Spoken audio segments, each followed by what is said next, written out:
อาจารย์หลานเขาถามแน่ที่ภาษาอังกฤษว่าใดที่คำว่า stingy ขี้คร้านเด้ lazy ขี้อายเด้ shy ขี้ย่านเด้ fearful ขี้ลืมเด้ forgetful ขี้เหล้าเด้ alcoholic ขี้ตัวเด้ liar ขี้โม้เด้ boastful ขี้ดื้อเด้ stubborn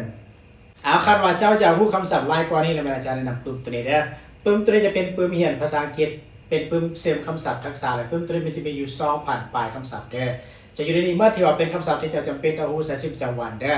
จากแค่คำศัพท์นั้นเอาปึ้มตัวนี้ไปเดี๋ยวจะสิเปิดให้เบิ่งนะมันเป็นอะไรนะอันนี้คือ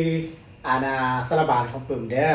แล้วจะมีคำอ่านคำแปลแบบนี้นะอาจจะมีหลากหลายคำศัพท์แล้วมันจะมีประโยคตัวอย่างพร้อมเด้อเพิ่มตัวนี้ราคาปกติ 179 จานในราคาโปรโมชั่นเฉพาะเดือนนี้เท่านั้น 159 นะและผู้ใดที่ว่าจะเรียนรู้เริ่มต้นภาษาอังกฤษใหม่จะแนะนำปึ้มตัวนี้เด้อปึ้มตัวนี้จะเป็นปึ้มเริ่มต้นจาก ABCD สลับพยัญชนะแล้วก็เรียนจากการประกอบคำเรียนจากการประกอบสลับพยัญชนะเรียนจากการสะกดคำที่อยู่ในปึ้มตัวนี้ว่าสลับผสมเป็นสลับผสมอยู่ในปึ้มตัวนี้นะ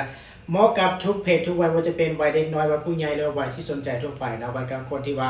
จะเรียนรู้ภาษาอังกฤษเริ่มต้นใหม่เอาปึ้มตัวนี้ไปเด้อปึ้มตัวนี้จะสิเปิดทางแนวปึ้มมันเป็นอะไรเนาะปึ้มตัวนี้ก็จะมีคำอ่านคำแปลเป็นตัวหลักมาเด้อนะมันจะมีตัวตารางมันจะมีบทฝึกหัดพร้อมในปึ้มตัวนี้เนาะราคาปึ้มตัวนี้ปกติวันนั้นอาจารย์ขายอยู่ 190,000 แต่ว่าผู้ใดเบิ่งคลิปนี้อาจารย์ให้ราคาโปรโมชั่นพิเศษเพียงแต่ 145,000 เก็บเท่านั้นเด้อตอนนี้มีพร้อมฝากและผู้ใดมาก่อนผู้ใดแล้วก็ผู้ใดมาสายที่ว่าจะผ่านไปตอนนี้เรื่องเพลงจำนวนจำกัดแล้วนะบ่ฮอด100 หัวเด้อมาไวได้ไวเด้อโอเค